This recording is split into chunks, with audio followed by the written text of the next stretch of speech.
Breaking news out of Las Vegas. The Raiders are facing a situation that could shift the direction of their offense. A key wide receiver has officially requested a trade, and the reasons behind it may surprise you. Fans of the silver and black, you're going to want to hear this, because the decision the Raiders make here could directly impact their chances to win this season. Let's break it all down. Raider Nation, this is big. Wide receiver Jakobi Meyers has sent shockwaves through the building after making a trade request earlier this week. Now, don't get it twisted, Meyers has made it clear that he wants to stay in Las Vegas. The real issue here, he wants a new contract, one that reflects the value he's proven on the field. Before we dive into all the latest updates, make sure you subscribe to the channel, drop a like, and hit that bell icon so you never miss breaking Raiders news. Now let's get straight into it. For Meyers, the frustration is understandable. Coming off a career year, 87 catches, over 1,000 yards, and still playing on a deal with zero guaranteed money left, it's no surprise he's looking for security. Meanwhile, the Raiders front office faces a tough question. Is Meyers part of their long-term plan, or do they stick with the young wideouts they've already drafted?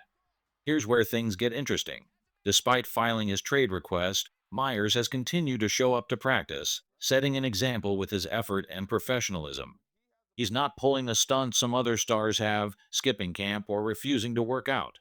Instead, he's proving that he's committed to the team, even as he pushes for the respect he feels he's earned. The truth is simple. If the Raiders want to win right now, they are a better football team with Jakobi Meyers on the field. Now let's be real here. Both sides need to take a step back and think carefully.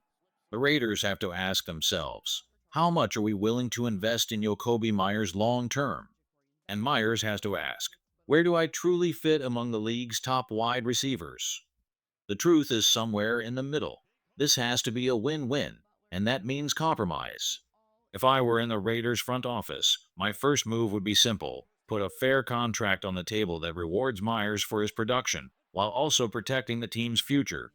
A deal somewhere around 3 years, $54 million makes sense. That averages out to $18 million per season, enough to show respect, but not enough to cripple the team's salary cap.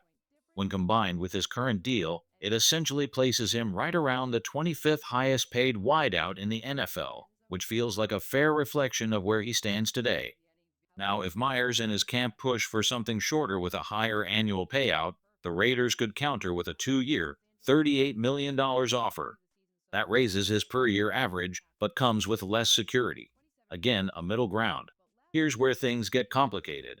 Market projections in some circles suggest Meyers could be valued as high as 2 years, $60 million.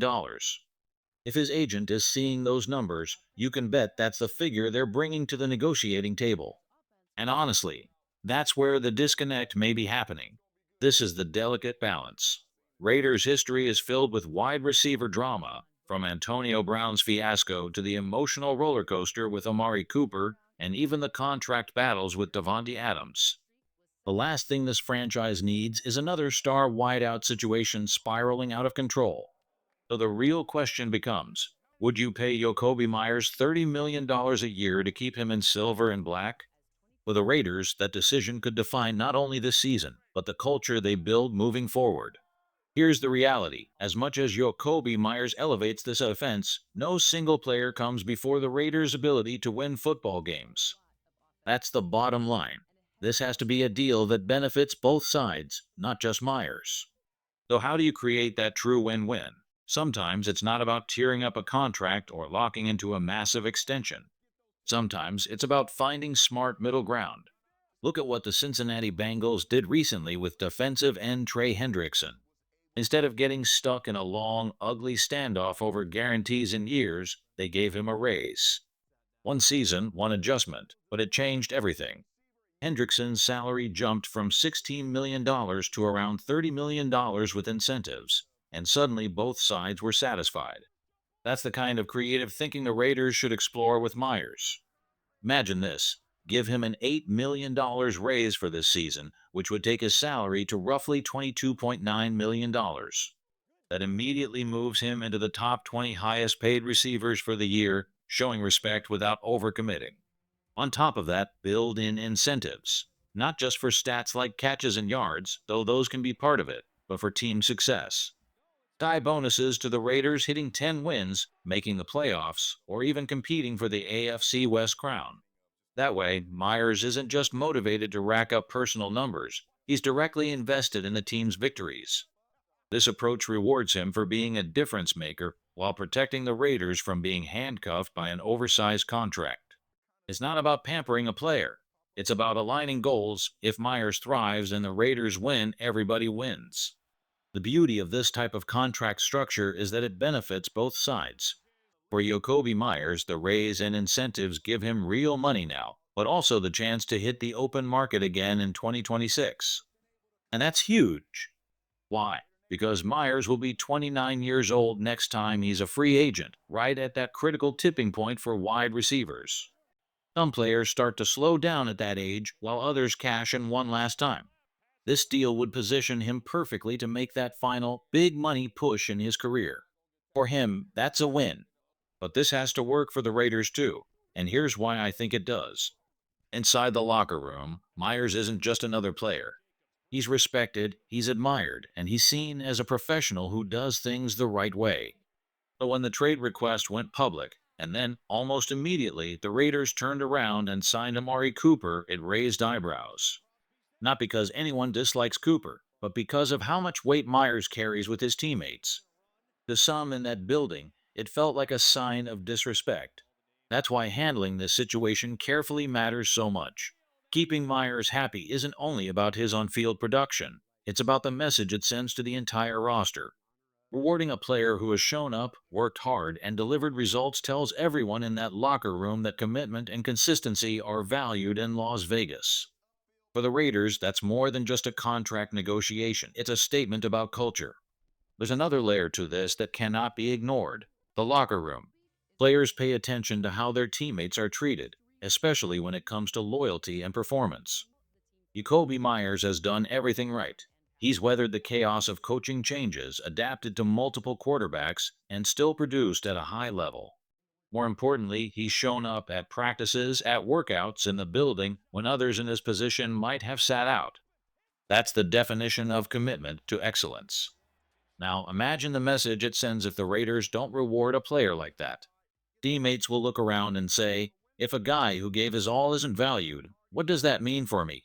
That kind of doubt spreads quickly, and it can fracture trust inside a locker room.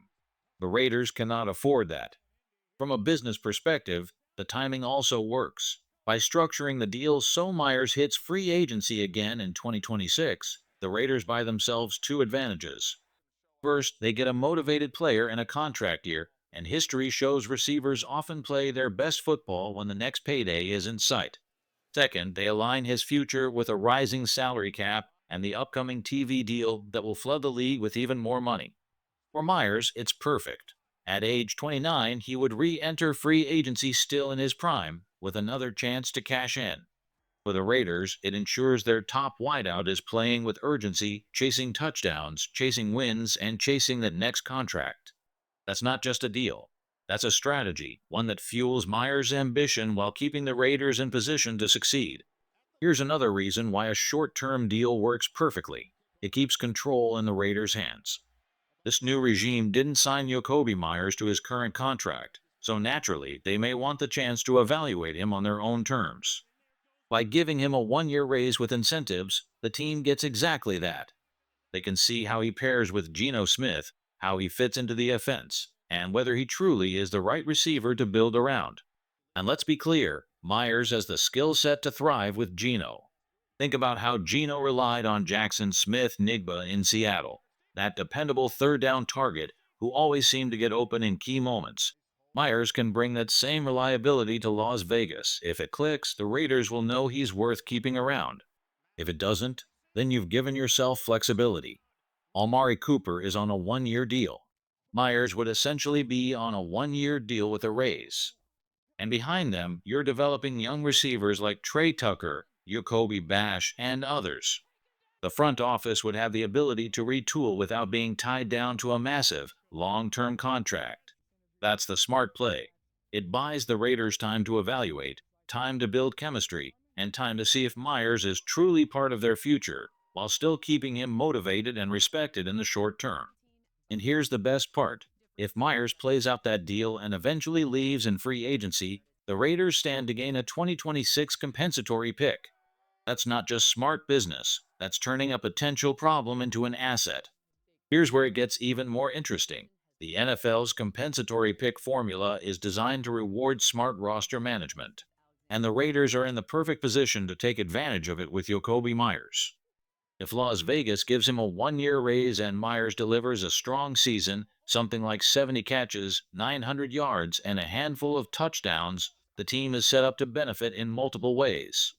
They could choose to re-sign him long-term, or if they decide to move on, the comp formula kicks in.